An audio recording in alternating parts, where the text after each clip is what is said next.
Hey guys, welcome back to another finance tutorial. In this video, I'm going to break down Tradovate versus Tradingview, two powerful platforms with very different strengths. Let's see which one suits your trading style best. First up, we have Tradovate.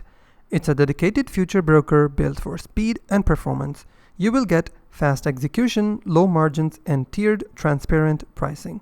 You will also get a cloud-based platform that works across desktop and mobile.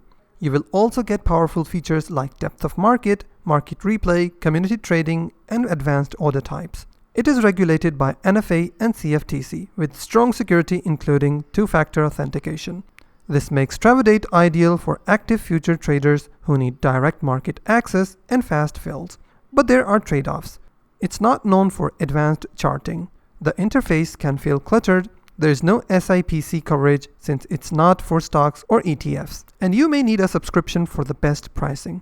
Now, on the Tradingview, this is the go-to platform for charting and analysis. You will find over 400 indicators, 100 plus drawing tools, and an intuitive interface. A massive social network for traders to share strategies and ideas. Free and paid plans depending on your needs, coverage for stocks, forex, crypto, futures, and more. Plus, custom scripting with PineScript and strategy backtesting.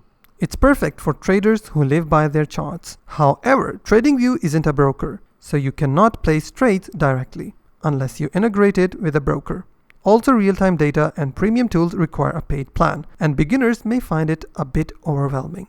Final verdict: choose Tradovate if you are an active future trader who wants fast execution and competitive pricing. Go with Tradingview if you want industry-best charting, deep analytics, and a vibrant trader community. Tradovate is for execution and futures. Tradingview is for analysis and charts. Pick the one that fits your trading strategy best. Don't forget to like and subscribe, and I'll see you in the next video.